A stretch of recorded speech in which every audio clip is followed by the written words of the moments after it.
नमस्कार, मैं हूं आपके साथ खुशबू सिंह और आप देख रहे हैं युग चर। चलिए शुरुआत करते हैं बुलेटिन की। ईशा, आकाश और अनंत अंबानी रिलायंस इंडस्ट्रीज लिमिटेड के नॉन एग्जीक्यूटिव डायरेक्टर बन गए हैं। शेयर होल्डर्स की मंजूरी के बाद RIL के बोर्ड ऑफ डायरेक्टर ने सोमवार यानी 28 अगस्त को मुकेश अंबानी के तीनों बच्चों को नॉन एग्जीक्यूटिव डायरेक्टर अपॉइंट किया। इसके साथ ही नीता अंबानी के इस्तीफे को भी बोर्ड ने एक्सेप्ट कर लिया है। कंपनी ने कहा कि नीता अंबानी रिलायंस फाउंडेशन की फाउंडर चेयरपर्सन की भूमिका में बनी रहेंगी।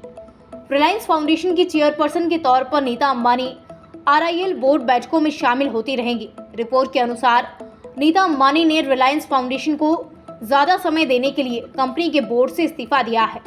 नॉन एग्जीक्यूटिव डायरेक्टर कंपनी के डे टू डे मैनेजमेंट में शामिल नहीं होंगे।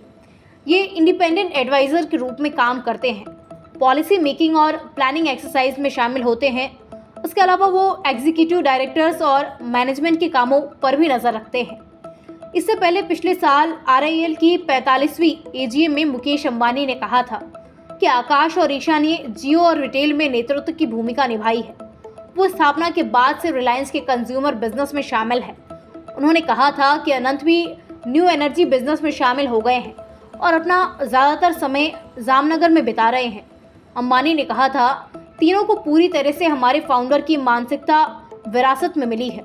उन्हें हमारे सीनियर लीडर से डेली बेसिस पर मैटोर किया जाता है। मैटोर में भी मैं और बोर्ड ऑफ डायरेक्टर्स शामिल हैं। कांग्रेस सितंबर में टिकट घोषित करने की तैयारी कर रही है। प्रदेश चुनाव समिति के बाद अब स्क्रीनिंग कमेटी ने इसको लेकर काम शुरू कर दिया है।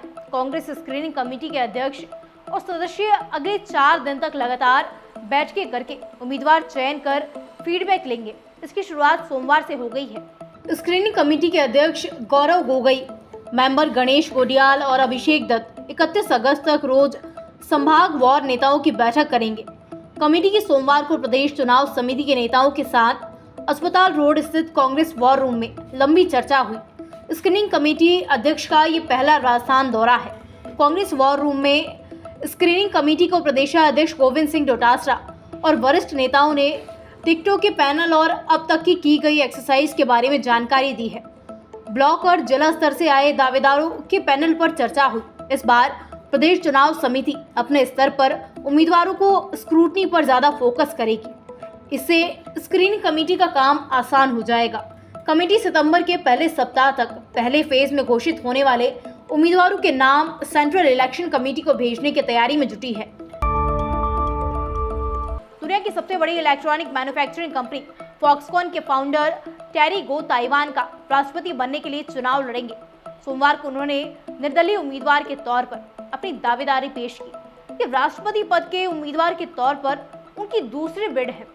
इससे पहले उन्होंने साल 2019 में फॉक्सकॉन के चीफ पद छोड़कर ताइवान की विपक्षी पार्टी KMT का राष्ट्रपति उम्मीदवार बनने की पेशकश की थी। हालांकि पार्टी ने उनके बजाय किसी और को चुना। ताइवान में KMT को चीन की करीबी पार्टी माना जाता है। गो को निर्दलीय उम्मीदवार बनने के लिए 2 नवंबर तक 3 लाख वोटरों के सिग्नेचर की जरूरत होगी। गो कुछ हफ्तों से ताइवान के दौरे पर है। कैंपेन के दौरान उन्होंने कहा कि सत्ताधारी पार्टी के रूल में ताइवान जंग की तरफ बढ़ता जा रहा है। इनकी पॉलिसी गलतियों से भरी पड़ी है।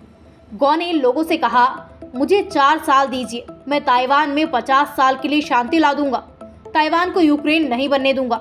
मीडिया रिपोर्ट्स के मुताबिक गो का चुनावी कैंपेन चीन से रिश्ते सुधारने और देश को जंग के मुहाने पर ले जाने से बचाने का है। ताइवान की सत्ताधारी डेमोक्रेटिक पार्टी उपराष्ट्रपति विलियम लाई को राष्ट्रपति पद का उम्मीदवार बना सकती है। चीन इन्हें खासतौर पर नापसंद करता है। हाल ही में अमेरिका की यात्रा पर जाने पर चीन ने उन्हें ट्रबल मेकर यानी मुसीबतें खड़ी करने वाला कहा था। पश्चिम बंगाल की मुख्यमंत्री ममता बनर्जी ने सोमवार को कहा, लोकसभा चुनाव दिसंबर में हो सकते हैं। भाजपा ऐसा करा दे तो हैरानी नहीं होगी। हमने बंगाल में CPM के शासन को खत्म कर दिया है। अब लोकसभा में भाजपा को हराएंगे। उन्होंने राज्य के गवर्नर CV आनंद बोस को चैलेंज भी दिया है। बोली, राज्यपाल को चुनी हुई सरकार से पंगा नहीं लेना चाहिए। वो संवैधानिक नियमों का उल्लंघन कर रहे हैं। मैं इस पद का सम्मान करती हूँ, लेकिन उनकी असंवैधानिक गतिविधियों का समर्थन नहीं करती। ममता ने ये बातें तृणमूल छात्र परिषद के 26वें स्थापना दिवस पर कोलकाता स्थित मेयो रोड पर रैली को संबोधित करते हुए कही। गवर्नर बोस ने रविवार को सिलीगुड़ी में एक नाबालिग के रेप और मर्डर की घटना पर राज्य सरकार की निंदा की थी। उन्होंने कहा था कि मैं कन्याश्री योजना पर बोलना चाहता हूँ। लड़की के जीवन के बिना कन्याश्री का क्या मतलब है? जब तक समाज की एक लड़की की जान नहीं बचा सकता तब तक बड़े बड़े दावे करने का कोई फायदा नहीं है। बंगाल सरकार की ओर से शुरू की गई कन्याश्री योजना के तहत गरीब परिवारों की लड़कियों को आर्थिक मदद करने का प्रावधान है। रिश्वत लेने और नकली दवाओं के मामले में निलंबित चल रही एएसपी दिव्या मित्तल के झुंझुनू के पलानी रोड स्थित पैतृक आवास पर सोमवार सुबह 10:30 बजे चूरू की एसीबी टीम ने तलाशी अभियान चलाया। एसीबी कोर्ट अजमेर के आदेश पर ये कार्यवाही हुई। सोमवार सुबह चूरू एसीबी टीम चिड़ावा पहुंची और दिव्या मित्तल के भाई निखिल की मौजूदगी में सीज पैतृक मकान को खोला और मकान की तलाशी ली। 4 घंटे के सर्च के बाद दोपहर 1:30 बजे एसीबी टीम खाली लौट आई। पिलानी रोड पर स्थित मित्तल के आवास पर टीम दिव्या मित्तल पर चल रहे मामले में साक्ष्य जुटाने पहुंची है। चूरू एसीबी की टीम डीएसपी शब्बीर खान के नेतृत्व में कार्यवाही की गई। मकान में दिव्या मित्तल के भाई निखिल मित्तल की मौजूदगी में अलमारियों, बेड, कमरों सहित हर एरिया की तलाशी ली गई।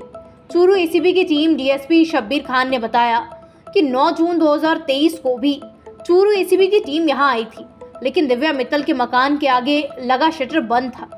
ऐसे में टीम ने नोटिस चस्पा करते हुए मकान को सीज कर दिया था। अब टीम सोमवार को दोबारा आई और दिव्या के भाई की मौजूदगी में तलाशी अभियान चल रहा है।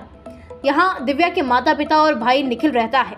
जांच में फिलहाल कुछ विशेष नहीं मिला है। ऐसी तमाम खबरों के लिए सब्सक्राइब कीजिए हमारे चैनल को और यूं ही बने रहिए युग चरण के साथ।